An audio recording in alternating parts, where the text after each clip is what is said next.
Hello everyone, welcome back to my YouTube channel Ganit Guruji. मैं लक्ष्मण सिंह, गणित अध्यापक, आपका अपने यूट्यूब चैनल गणित गुरुजी पर स्वागत करता हूं। आज हम अपनी जो क्लास में टॉपिक डिस्कस करेंगे वो किसी भी कंपटीशन एग्जाम के लिए बहुत ही इम्पोर्टेंट है और इस तरह के क्वेश्चंस कई बार आते हैं, उनको बच्चे छोड़ भी देते हैं। कंपटीशन के या 10 तक के बच्चों के लिए भी इम्पोर्टेंट है ये। तो सबसे जो हमारे क्वेश्चन है वो है भिन्न पर बेस्ड, यानी फ्रैक्शन पर। फ्रैक्शन की जो वर्ड प्रॉब्लम होती है उसको सोल्व कैसे करें, तो उनको सोल्व करने के दो तरीके होते हैं। एक linear equation in one variable, एक चर वाले रैखिक समीकरण से हल करना। एक linear equation in two variable, दो रैखिक समीकरण, दो चर वाले रैखिक समीकरण से हल करना। तो हम सबसे पहले एक चर वाले रैखिक समीकरण से हल करना सीखेंगे, उसके बाद दो चर वाले रैखिक समीकरण से हल करना सीखेंगे। आपको जिससे आसान लगे उससे कीजिए। कंपटीशन बेस्ड जो एग्जाम होते हैं, कंपटीशन का जो एग्जाम होता है उसमें ऐसी कोई दिक्कत नहीं, आपको सिर्फ आंसर देना होता है, तो आप किसी से भी कर सकते हैं। तो जैसे हमारा पहला क्वेश्चन है कि एक परिमेय संख्या का हर, परिमेय संख्या यानी भिन्न, भिन्न का हर उसके अंश से 8 अधिक है यदि। अब इसमें क्या करना है, जो पहली लाइन, इन सवालों में क्या होता है, जिस तरह स्टेटमेंट कहती है पहली लाइन में, उसी हिसाब से हमें उस क्वेश्चन को सोल्व करना है। अब सबसे बड़ी बात है कि भिन्न में होते क्या है, अंश और हर होता है। जो ऊपर की संख्या होती है उसको हर कहते हैं, न उसको अंश कहते हैं, और जो नीचे की संख्या होती है उसको हर कहते हैं। तो ये कहता है परिमेय संख्या का हर उसके अंश से 8 अधिक है। तो यहाँ हर तो उसने दे दिया, हर उसके अंश से 8 अधिक है। हर जो है उसके अंश से 8 अधिक है, तो इसमें अंश नहीं दे रखा उसने, तो अंश को हम मान लेंगे, माना सपोज कर लेंगे, माना उसका न्यूमरेटर जो है अंश वो x है, तो हर कितना हो जाएगा, यानी डिनोमिनेटर हो जाएगा अंश से 8 अधिक है, यानी इससे 8 ज्यादा, तो इसमें 8 जोड़ देंगे। उसके बाद कहता है प्रश्नानुसार, अकॉर्डिंग टू क्वेश्चन, जिस तरह वो कहता है अकॉर्डिंग टू क्वेश्चन, यानी प्रश्नानुसार क्या कहता है वो, यदि अंश में 17 जोड़ दें, यदि अंश में हम 17 जोड़ दें तथा हर में से 1 घटा दें और हर में से 1 घटा दें, घटा दिया, तब वह 3/2 प्राप्त होते हैं। यानी ये जो आंसर आएगा वो किसके इक्वल आएगा, 3/2 के, इसके इक्वल रख देंगे। अब इसको हम सॉल्व करते हैं, तो यहाँ से x + 17 और ये x 8 में से 1 घटा देंगे हम, 7 बचेंगे 3/2। अब इस तरह के जब दोनों तरफ फ्रैक्शन हो, यानी दोनों तरफ भिन्न हो, तो हम क्या करते हैं, इसमें आर पार गुणा करते हैं, आर पार गुणा करने का, इसमें हम गुणा कर देंगे आर पार, यानी इस 2 की इन सब से और इसकी इससे, यानी 2 की इससे गुणा करेंगे, तो ये इस तरह से ब्रैकेट लगा दिया हमने, और 3 की इससे गुणा करेंगे, ठीक है। तो इसके बाद हम 2 से इसको गुणा करेंगे, इन दोनों को, 2 से इसको गुणा करेंगे 2x, और 2 से इसको गुणा करेंगे 34, 3 को इससे गुणा करेंगे 3x, और 3 को इससे गुणा करेंगे 21। अब हमें क्या करना होता है कि जो हमारे चर राशि है, यानी ये एक जैसे पद है, इसके साथ x है और इसके साथ x है, तो इनको हम एक तरफ ले आएंगे, तो इसको हम इधर ले आते हैं। तो जब हम इसका ट्रांसपोज करेंगे, यानी बराबर के इधर लेके आएंगे, तो ये माइनस का हो जाएगा, और इस 34 को हम उधर ले जाएंगे, तो ये हमारा माइनस का, ये भी माइनस का, क्योंकि ये प्लस का है तो उधर जाके माइनस का, ये माइनस, ये प्लस का था तो ये इधर जाके माइनस का। यहाँ से हमारे पास 2x में से 3x घटाएंगे, यानी 2 में से 3 घटाएंगे। सीधी सी बात है कि भाई घटना तो वैसे 3 में से 2 ही है, लेकिन जिसका ज्यादा चिन्ह उसका लगता है जो ज्यादा बड़ी संख्या है। तो बड़ी संख्या हमारे पास 3 है, तो ये 1x बच गया, और यहाँ से 21 में से 34 घटाना है, यानी 34 में से 21 ही घटाना है, लेकिन जो निशान लगेगा वो माइनस का लगेगा, क्योंकि 34 बड़ी है। तो यहाँ से हमारे पास हो जाएगा -13। अब माइनस से माइनस कैंसिल, तो x = 30। x हमने क्या सपोज किया था, x हमने सपोज किया था अंश को, तो भिन्न क्या होगी, हमारी जो परिमेय संख्या है वो हमारे हैं कि x बटे x जमा r, अंश बटे हर। तो यहाँ से x की जगह हम 13 लिख देंगे और x इसकी जगह भी 13 और ये 13/21। तो ये हमारा आंसर है। हम जो भिन्न बनाते हैं अंश बटे हर यानी x बटे में x जमा 8, तो x जमा 8 यानी x की जगह हम 13 लिखेंगे तो 13 बटे ये 13 आ जाएगा और 13 जमा 8 21, 13/21। तो इस तरह से हमारी जो उसने क्वेश्चन हमें दिया था वो हमारा सोल्व हो गया। हमें भिन्न निकालनी थी, यानी परिमेय संख्या पूछ रहा था तो वो भिन्न निकालनी थी।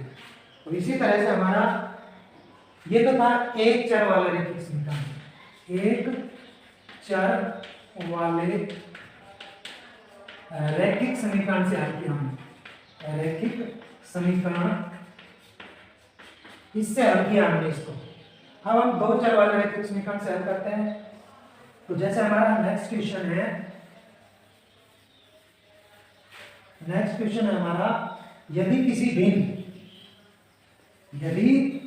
भिन्न हाँ एक बात कि ये एक चर वाला इसलिए था क्योंकि इसमें एक ही अज्ञात राशि थी x। अब दो चर वाले बात कर रहे हैं तो दोनों अज्ञात राशि मानेंगे हम। यदि किसी भिन्न के अंश व हर दोनों में 2 जोड़ दिया जाए तो मान लेते हैं कि माना भिन्न का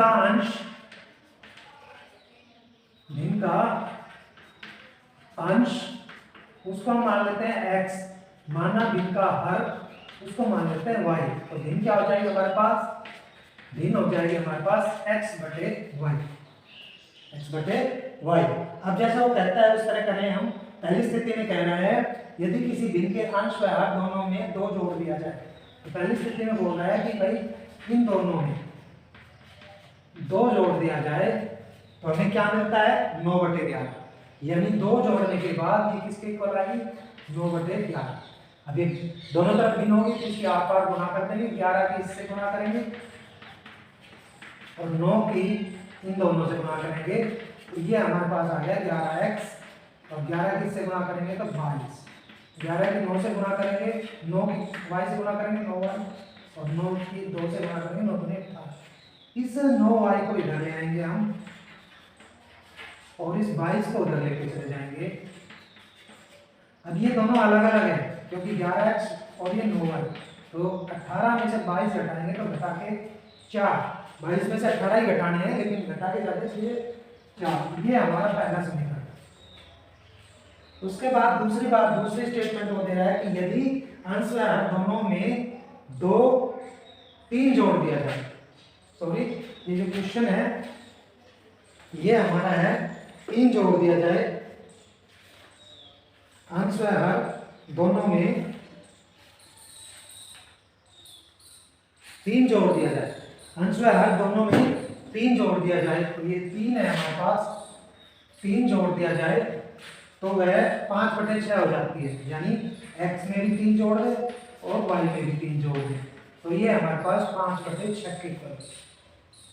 हमने जो क्वेश्चन में कहा उसके उसी तरह हमने कर दिया कि अंश में 3 जोड़ दिया और हर में भी, तो ये किसके इक्वल आनी चाहिए, ये 5/6 के इक्वल हो जाएगी, इक्वल बराबर हो जाएगी। यहाँ से फिर आर पार गुणा करेंगे 6 की इन दोनों से गुणा और 5 की इन दोनों से गुणा, तो हमारे पास 6x और 6 से इसको गुणा करेंगे तो 18 और 5 की इससे गुणा करेंगे 5y और 5 की 15। इस 6x और इस 5y को इधर जाएंगे तो माइनस का हो जाएगा और इस 18 को उधर ले जाएंगे तो ये भी माइनस का हो जाएगा, यानी 6x - 5y -3। 18 में से 5 घटाएंगे तो ये -3। ये समीकरण हमारा हो गया 2। अब इनको सोल्व करने के लिए क्या करना होता है कि भाई ये 11x है और ये है 6, तो ये हमें बराबर करने होते हैं। तो हम क्या करेंगे, समीकरण 1 को जो 1 है उसको तो हम 6 से गुणा करेंगे, इसके जो गुणांक है उससे 6 से, और समीकरण 2 को 11 से गुणा करना, इससे हम गुणा कर देंगे इसको। तो भाई इसको जो हम पहले समीकरण को किससे गुणा करना है 6 से, तो इस पूरे को 6 से गुणा करना पड़ेगा। 11 × 66, 9 × 54 और ये 6 6 24। उसके बाद इसको हमें इससे बनाना है 11 से, तो 11 की 66 और 11 5 55 और 11 33। अब ये दोनों एक ही, दोनों का ये भी प्लस का ये भी प्लस का, लेकिन हमें इन दोनों को कैंसिल करना है, इसलिए हम क्या करेंगे घटाने पर। घटाने पर क्या होगा, ये घटा हो जाएगा, ये जमा हो जाएगा और ये जमा हो जाएगा, यानी हमने इसके सामने घटा का चिन्ह लगा दिया, ये सारे चिन्ह पलट जाएंगे, तो ये इससे कैंसिल। 66x में 66x कट गए, 55 में से 54 गए y, एक y बचा, 55 में से y तो रहेगा ही, 55 में से 54 गए एक y, और 33 में से और 24 गए 9, 33 में 24 गए 9। अब y का जो मान है, y का मान समीकरण 1 में रखने पर, क्योंकि हमें y का मिला हुआ है x का निकालना, तो इसमें हम रखेंगे 11x घटा 9 y, y की जगह 9 रखेंगे, 9y है यानी 9 गुणा y, तो 9y, y की जगह 9 रखेंगे, और यहाँ पर -4, तो 11x 9 में 81 और ये घटा, इस 81 को हम उधर ले जाएंगे क्योंकि हमें x का मान निकालना है, तो ये हमारा प्लस का हो जाएगा 81, तो 11x बराबर 77 बचेंगे, 81 में से 4 गए, एक प्लस का एक माइनस का, x is equal to 77 by 11, 11 की 11 77 की गुणा होता, तो इसके बटे चला गया, तो x का मान हो गया 7 और y का हो गया 9। x हमने माना था अंश और y माना था हर, तो भिन्न क्या हो गया हमारे पास, जो हमें निकालने की भिन्न हो गई x बटे y, यानी x 7 बटे y का 9, 7 बटे 9। तो इस तरह से हमने ये दो चर वाले रैखिक समीकरण से हल किया है। पहले हमने एक चर वाले रैखिक समीकरण से हल किया था, अब हमने दो चर वाले रैखिक समीकरण से हल किया। तो इसी तरह के और क्वेश्चन देखते हैं, इसको ऐसे ही रहने देंगे क्योंकि हम दो चर वाले रैखिक समीकरण में हमें इसी तरह मानना है, इसी तरह हमें सपोज करना है।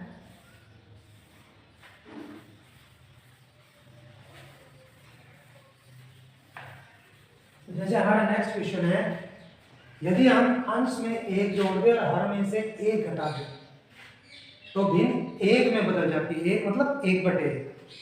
तो भाई देखो, अंश में एक जोड़ दें, अंश में एक जोड़ दें, हर में से एक घटा दें और हर में से एक घटा दें, घटा दिया। अंश हमारा x है और हर एक y है, तो अंश में एक जोड़ दिया और हर में एक घटा दिया, तो ये जो इसका मान कितना हो जाएगा, इसका मान 1 हो जाएगा, यानी 1/1, 1 के बटे 1 सबके बटे में होता है, सबके अपॉन में 1 होता है, तो ये मल्टीप्लाई करेंगे हम, गुणा करेंगे हर बार, तो ये x 1 से गुणा करने पर वही संख्या आती है, तो ये ऐसे कैसे आ जाएगी और ये भी ऐसे कैसे आ जाएगी। अब y को इधर ले आएंगे तो ये घटा का हो जाएगा, y को इधर लाएंगे तो घटा का हो जाएगा, और ये x, ये जो 1 है ये इधर लाएंगे तो ये भी घटा का हो जाएगा, x घटा y बराबर, ये दोनों घटा के तो जुड़ जाएंगे लेकिन साइन घटा का रहेगा, तो ये समीकरण 1। उसके बाद यदि हर में एक जोड़ दें, यानी अंश को हमें छेड़ना ही नहीं है, ऐसे कैसे रखना है, और हर में एक जोड़ दें तो वो कितनी हो जाती है 1/2, तो ये किसके बराबर आएगी। अगर मैं इसको ऐसे कैसे रखूँ, इसमें एक जोड़ दूँ तो ये 1/2 हो जाएगी। अब हर बार गुणा करेंगे, ये इसके साथ गुणा, ये इसके साथ गुणा, यानी 2x और ये बराबर y गुणा 1। एक को इधर ले आएंगे तो ये घटा नहीं, y को इधर लेके आएंगे तो ये घटा का हो जाएगा बराबर 1, ये समीकरण 2। अब हमें क्या है कि ये हमारा x घटा y आ रहा है और ये हमारा 2x घटा y आ रहा है, यानी देखो ये इन दोनों, ये y ये भी y, तो हमें किसी को गुणा करने की जरूरत नहीं है, ऐसे कैसे ऊपर नीचे रख देंगे, x घटा y बराबर घटा 2 और x 2x घटा y बराबर 1, इन दोनों को लिख लेंगे। अब हमें क्या करना होता है, हमें किसी एक का गुणांक बराबर करना होता है, या तो x के करें या y के करें, लेकिन यहाँ y का ऑलरेडी बराबर है तो यहाँ भी करें, दोनों के चिन्ह भी बराबर है। जब यहाँ दोनों के चिन्ह बराबर हो तो यहाँ सिर्फ हम घटाने पर करेंगे, लेकिन अगर ये अलग अलग होते, यहाँ जमा होता तो हम करते जोड़ने पर, तो यहाँ घटाने पर ये घटा का, ये जमा का, ये घटा का, घटाने पर ये सारे चिन्ह पलट जाते हैं, तो ये y में से y घट जाएगा, ये जमा का y, ये घटा का, यानी y में से y, ये जमा का और ये घटा का, ये कट जाएगा आपस में, यानी 0 हो जाएगा। एक x में से 2x घटाएंगे तो 2 में से 1 घटाना है इसे, तो माइनस का x बचेगा। 2x में से 1x घटा, अब ये दोनों माइनस के हैं तो माइनस के 3 हो जाएंगे। दोनों घटा घटा के हैं, जुड़ते हैं, यानी हमने किसी के पास उधार कर रखे थे 2 रुपए और 1 रुपए और उधार कर दिया तो 3 रुपए उधार हो गए। तो ये माइनस से माइनस कैंसिल, x = p, ये हमारा आंसर आ गया। अब किसी भी समीकरण रख लेते हैं, चलो किसी समीकरण रख लेते हैं। समीकरण 1 में x का मान रखने पर, इसमें रखें तो x की जगह हमें, x की जगह क्या रखना है, 3 रखना है। इस x की जगह घटा y बराबर घटा, इस 3 को उधर ले जाएंगे तो ये जमा का हो जाएगा, तो घटा y बराबर ये हमारे पास, तो इस तरह से हमारे पास हो गया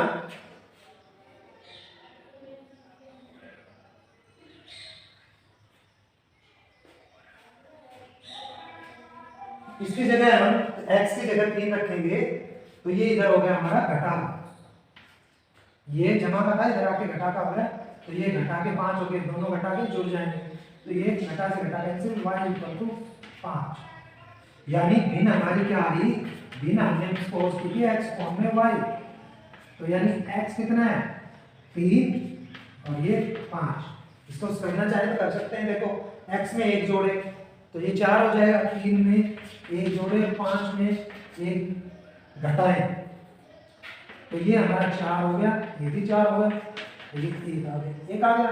इसको सही देखने के लिए हमने सही किया है। और दूसरी बात कह रहा है कि x में कुछ नहीं करना, तो इसका से और हर में 1 जोड़ दें तो 3/6, 1/2 हो गया, 1/2 हो गया। तो इस तरह से हमने जांच भी कर ली कि हमारा सवाल सही है या गलत है। इसके बाद एक लास्ट सवाल है हमारा, उसमें भी भिन्न ही है, तो ये भिन्न ऐसे कैसे सपोज करनी है, यानी अंश उसका x मानना है, अंश क्या मानना है, x मानना है, अंश हमने उसका x मानना है, हर y मानना, भिन्न x का फॉर्म में y हो जाएगी। ये कहता है यदि एक भिन्न 1/3 हो जाती है जब उसके अंश से 1 घटाया जाए और केवल ये भिन्न है, उसके 1/3 कब होगी, जब उसके अंश में से 1 घटाया जाए, केवल अंश में 1 घटाना है तो वो 1/3 हो जाएगा। तो यहाँ से हम आर पार गुणा करेंगे तो 3 इससे गुणा करेंगे, ये y, यानी 3x - 3y, इस 3 से इसको गुणा करेंगे तो 3x, इस y को इधर लाएंगे तो माइनस का, और इस 3 को उधर लेके जाएंगे। ये हमारा पहला समीकरण। दूसरी बात कह रहा है कि वह 1/4 होते जब हर में 8 जोड़ दें, यानी अंश को हम कुछ ना करें और हर में 8 जोड़ दें तो वो हमारी कितनी हो जाती है, 1/4, 1/4 हो जाएगी जब हर में 8 जोड़ दिया जाता है। इसमें 8 जोड़ देंगे, यहाँ से हम 8 बार गुणा करेंगे तो ये हमारा 4x, और इससे गुणा करेंगे कि ऐसे कैसे रहेगा, क्योंकि 1 से गुणा करने पर वही संख्या आती है, इस y को इधर ले आएंगे = 8। तो ये हमारे पास हो गया दूसरा समीकरण। अब देखो भाई, ये पहला समीकरण, दोनों में y का जो गुणांक है, यानी y के साथ 1 ही गुणा है, इसके साथ तो 3 है, इसके साथ 4 है, तो ये दोनों बराबर है, तो हमें किसी से गुणा करने की जरूरत नहीं, किसी के गुणांक बराबर करने की जरूरत नहीं है, जरूरत नहीं है इनकी। ऐसे कैसे, अब देखो भाई इन दोनों के चिन्ह बराबर है, तो यहाँ हम करेंगे घटाने का, ये घटा का, ये जमा का, ये घटा का, ये इससे कैंसिल, क्योंकि y में से y घटेगा, 1 जमा का घटा y जमा y, ये कट जाएगा, यानी उधार के उतने उधार हमने जमा कर दी, कट गया, कैंसिल होगी।